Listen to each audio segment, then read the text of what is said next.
Assalamualaikum warahmatullahi wabarakatuh. Perkenalkan, nama saya Dwi Siti Arianti dari kelas 11 RA nomor absen 14. Di sini saya akan menjelaskan proyek saya, yaitu kasir sederhana CISAP desktop.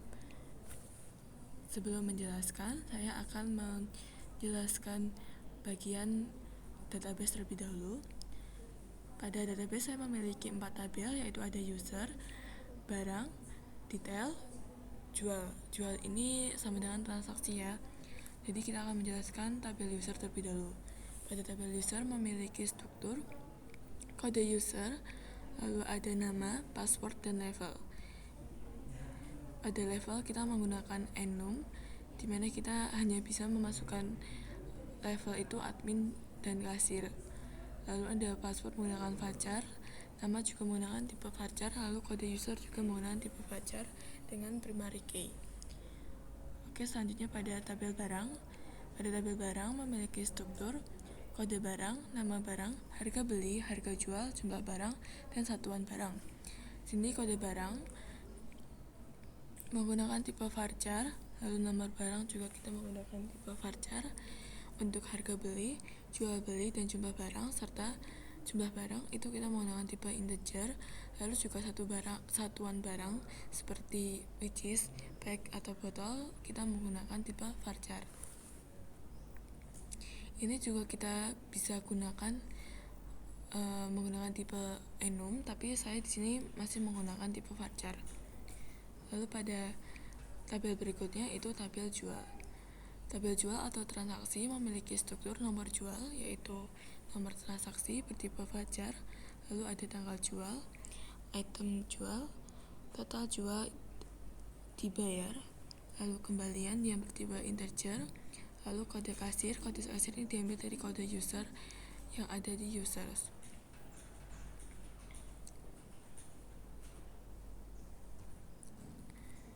Selanjutnya ada tabel detail.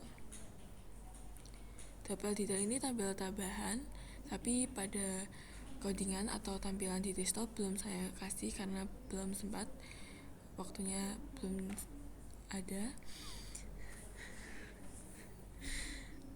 Seperti ini pada tabel detail. Selanjutnya saya akan mendemokan atau menjalankan project yang sudah saya buat.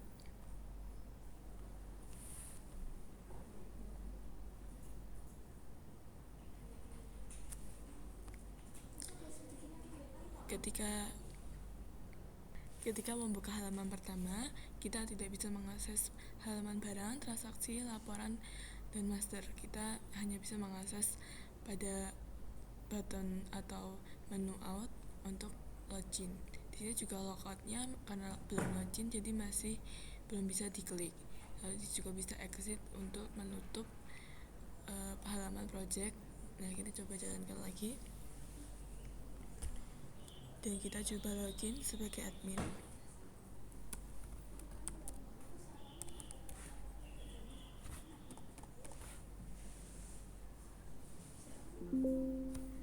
Login berhasil. Lalu bisa melihat daftar barang pada database. Kita tutup. Selain itu juga bisa melihat laporan. Ada button tutup, bisa melihat dan mengelola kasir. Ini harusnya mengelola user ya guys. Kita tutup, lalu juga mengelola data barang. Kita tutup lagi. Nah, di sini admin tidak bisa melakukan transaksi karena di sini saya buat yang bisa melakukan transaksi hanyalah kasir. Selanjutnya kita log out, lalu kita masuk sebagai kasir.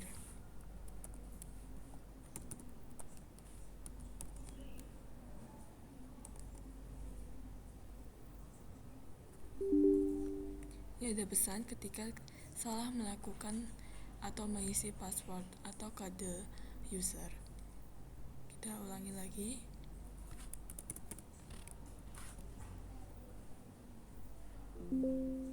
Berhasil, kita klik OK. Nah, sama seperti pada level admin, level kasir itu bisa melakukan semuanya kecuali membuka master atau mengelola data user dan data barang. Langsung saya jelaskan pada kodenya. Tapi sebelumnya kita coba logout terlebih dahulu. Di sini belum saya kasih pesan, tapi ini langsung tidak bisa diakses karena sudah logout. Lalu kita coba exit. Baik, untuk pertamanya saya akan menjelaskan koneksi terlebih dahulu. Pada halaman koneksi ini, kita membuat variabel atau objek untuk melakukan koneksi. Di sini kita menjalankan koneksi, lalu menggunakan return count. Ini kita sesuaikan dengan nama database yang sudah ada, yaitu kasir_j. Kita close. Lalu ini juga sesuaikan dengan database yang ada. Langsung ke halaman login. Pada halaman login kita diminta untuk memasukkan kode user dan password. Nah, di sini ada button login. Kita coba buka codingannya. Saat menjalankan button login, di sini kita akan ada validasi apakah text box kode dan text box user itu kosong. Jika tidak kosong atau berhasil melakukan validasi, kita akan menjalankan try. Di sini kita membuka koneksi, lalu mengecek apakah text box dan kode, text box kode dan user, text box kode dan password itu sudah benar. Di sini ada parameternya. Lalu kita eksekusi. Nah, jika benar atau berhasil melakukan eksekusi, kita akan menentukan levelnya. Jadi kita mengambil level dari user yang kita masukkan di login. Nah, di sini ketika level admin, kita akan membatasi di mana semuanya true kecuali transaksi, karena transaksi tidak boleh dilakukan oleh admin. Begitu juga dengan kasir semuanya true kecuali data master, karena master tidak boleh diakses oleh kasir. Setelah melakukan login seperti yang kita coba tadi, akan mendapatkan pesan login berhasil. Lalu ketika gagal juga akan mendapatkan login gagal. Di sini ada button cancel atau button kembali atau batal. Kita menggunakan this close untuk menutup halaman login. Setelah melakukan login, kita akan diarahkan ke halaman main. Pada halaman main terdapat menu-menu untuk mengarah ke form-form yang sudah kita buat, yang sudah saya buat. Nah, untuk mengarahkannya, kita ambil contoh seperti mengarah ke login. Sebentar. Nah, ini. Jadi kita memanggil form login. Lalu di sini kita cek apakah form login itu sudah dibuka atau belum. Ketika login bersifat 0, ketika login bersifat 0 atau login itu belum dibuka. Nah, ini fungsinya biar tidak double. Ketika kita buka login lagi. Jadi nggak bisa seperti itu. Nah, di sini ada batasannya. Ketika sudah 0, jadi kita membuka halaman login yang baru dan kita menjalankan menutup halaman login yang sebelumnya kita buka tapi belum kita tutup. Lalu kita mengarah ke login show atau membuka form login. Sama seperti yang lainnya juga seperti itu. Ke ke menu-menu lainnya juga sama seperti itu.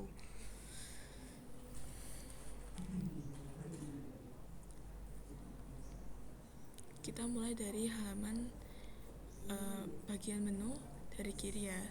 Ini tadi sudah kita jelaskan. Lalu kita jelaskan pada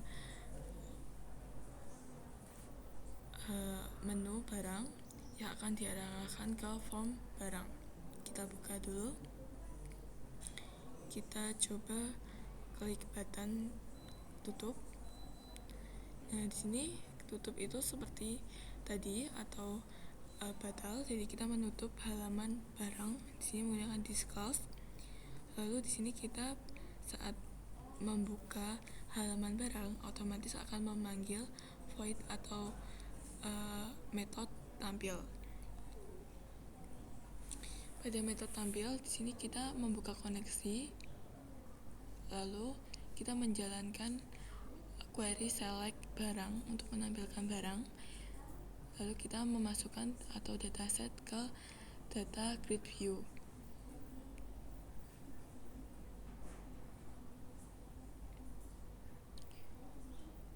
Nah, ini supaya auto sys column mode ini untuk memenuhi kolom yang ada.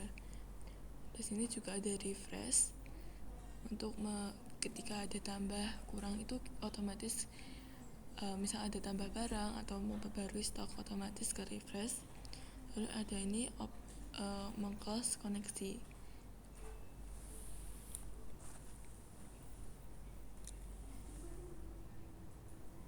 Selanjutnya kita akan melihat halaman transaksi dan saya akan menjelaskan halaman transaksi. Pada menu transaksi ini juga akan diarahkan ke menu penjualan. Sebenarnya bisa langsung, tapi ini saya buat seperti ini. Kita buka form penjualan.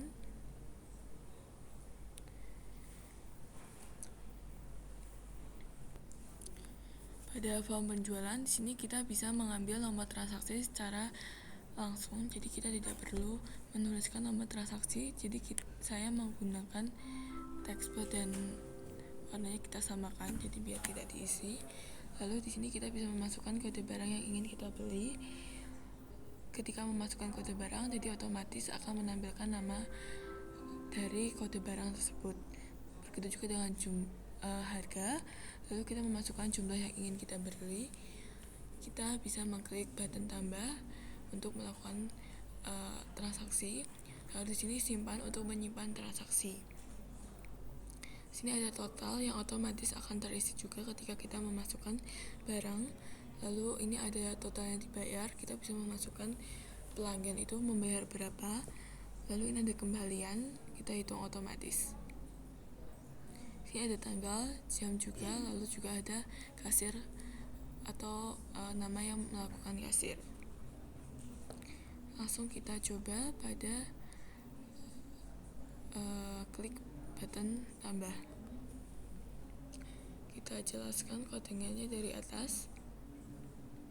Seperti yang saya bilang tadi, kita akan mengambil transaksi secara langsung, jadi auto tanpa menuliskan kode transaksi manual.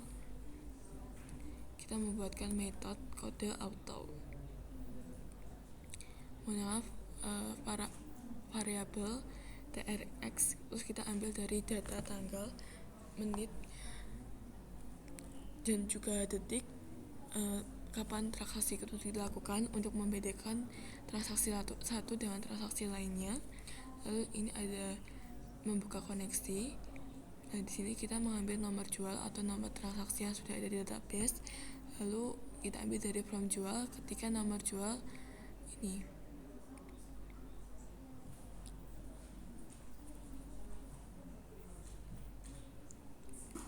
Kita ambil, nah ini kita melakukan seperti perulangan. Seperti itu. Selanjutnya ini ada metode kondisi awal atau clear. Ini untuk mengosongkan form atau text box yang ada di form transaksi atau form penjualan. Di sini ada saat pertama kali form penjualan itu dibuka atau load, kita memanggil kondisi awal yaitu untuk clear, lalu kode auto untuk menampilkan transaksi secara langsung, juga mengambil jam dan tanggal, ini otomatis, lalu juga mengambil nama kasir. Nah, di sini kita membuka koneksi. Nah, ini mengambil nama atau kode kasir kita masukkan ke dalam label kasir. Lalu ini kita tutup koneksinya. Nah, ini untuk merapihkan kolom, jadi kolom yang ada itu tidak sesuai dengan kolom yang ada di database agar terlihat rapih.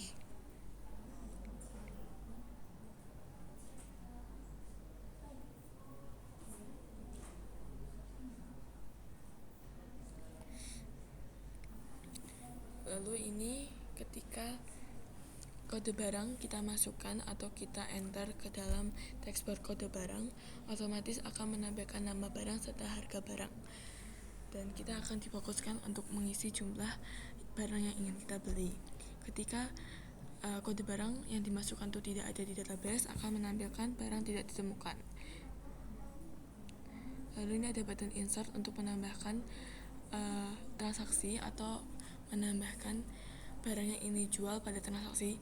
Dalam satu transaksi ini kita diminta untuk mengisikan jumlah dan harga barang jumlah terlebih dahulu. Jadi kita cek apakah kita sudah memasukkan jumlah barang terlebih dahulu sebelum mengklik button tambah.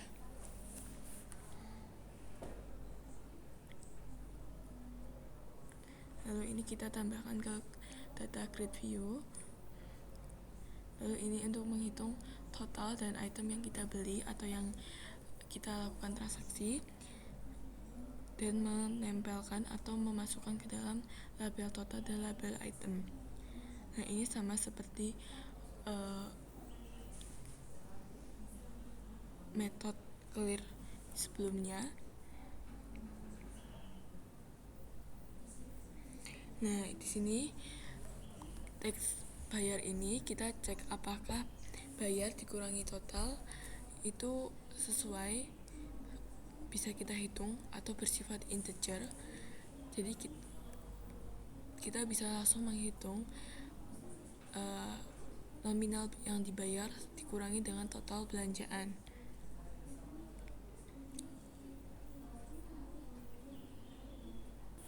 Nah, di sini untuk melakukan menambah produk yang ingin kita beli, ini seperti sebelumnya, cek apakah ada data. Jadi kita ada validasi terlebih dahulu. Maaf. Jadi ini kita merupakan button untuk melakukan simpan transaksi. Jadi kita cek apakah sebelum menyimpan transaksi kita ada validasi untuk apakah sudah dibayar, lalu juga apakah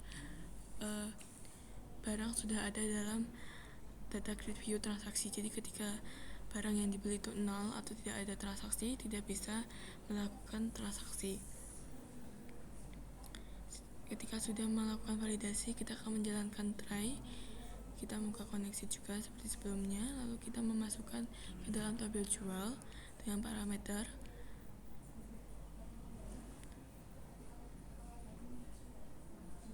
Nah, ini juga untuk memasukkan ke detail.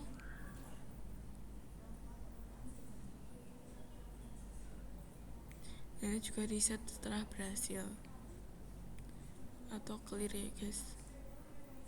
Nah, ketika sudah berhasil dan memperbarui halaman transaksi, otomatis kode transaksi juga akan baru.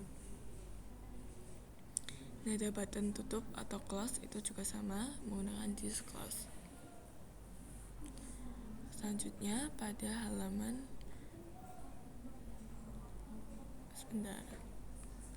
laporan, kita buka form laporan.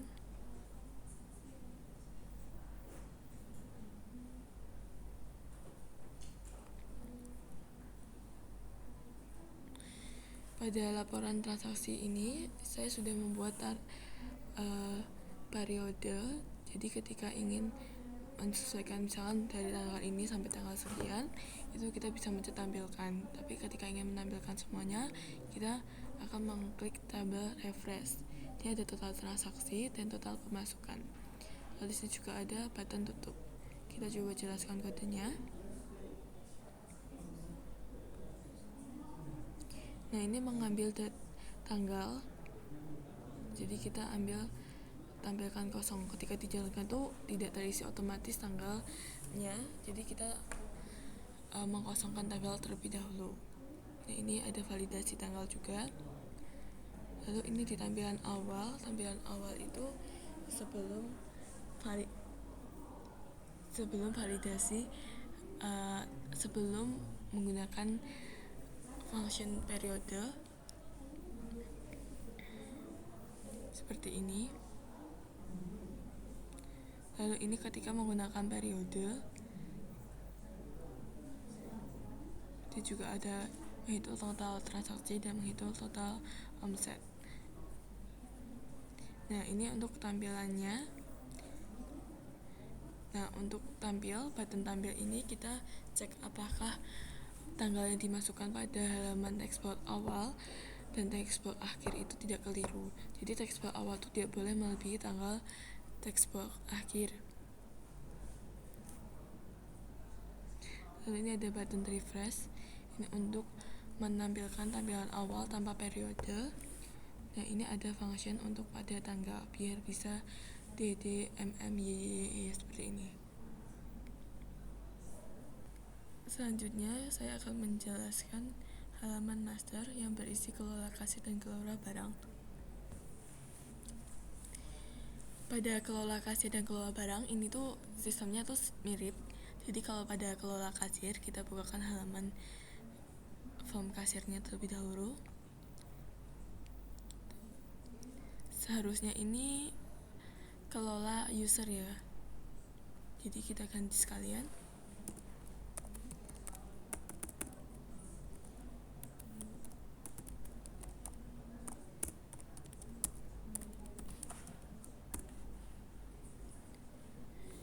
Kita buka halaman kelola user. Kita namanya form master kasir ini. Itu sama dengan form master barang CRUD.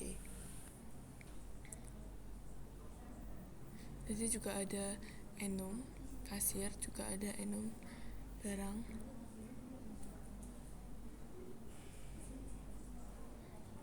Itu pada jumlah satuan. Ini harusnya tidak usah pakai jumlah. Nah, di CRUD ini sama-sama belum bisa melakukan edit. Jadi yang button yang sudah bisa itu ada input, hapus, dan tutup.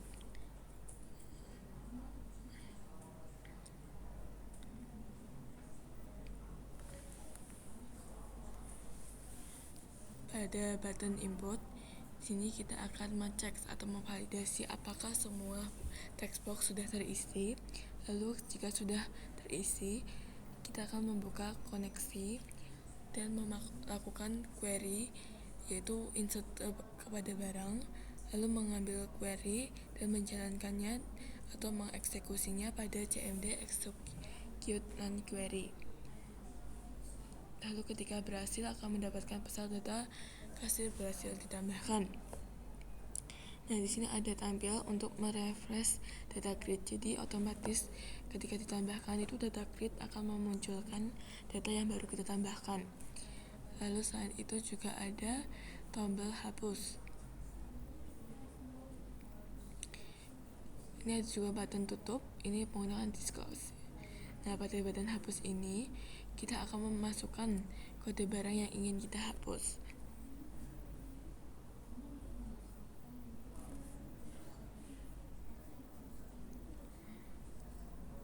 Jadi kita masukkan terlebih dahulu. Setelah itu kita enter. Di sini sudah ada kode barang key press. Jadi ketika kita memasukkan kode barang lalu kita enter, akan memanggil data lainnya seperti nama barang, harga beli, harga jual, dan jumlah barang.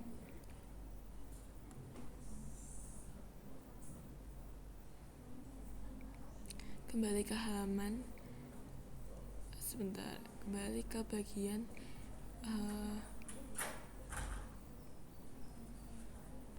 kembali ke halaman tambah ke button hapus. Oke, ketika kode barang sudah diisi atau sudah memunculkan yang lainnya, ini kita akan memanggil query delete. Tentu dengan membuka koneksi terlebih dahulu. Setelah itu ada pesan juga data barang berhasil dihapus. Nah, ketika belum memasukkan kode barang, ini akan ada kode barang tidak ditemukan. Seperti sebelumnya juga ada refresh untuk memperbarui data grid view. Selanjutnya juga ada button tutup. Yang tadi sudah jelaskan, itu ada disclose. Ini sama seperti pada halaman master kasir atau master user.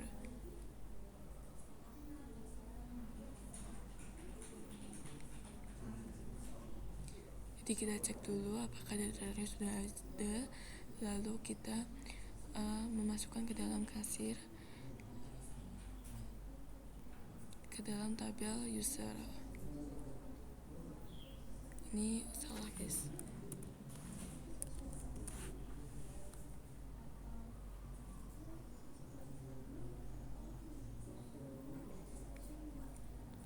Lalu kita ambil dari keypress.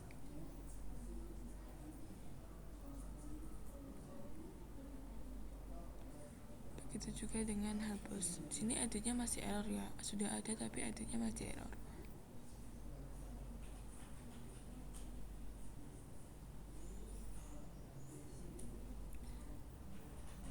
Master sudah. Lalu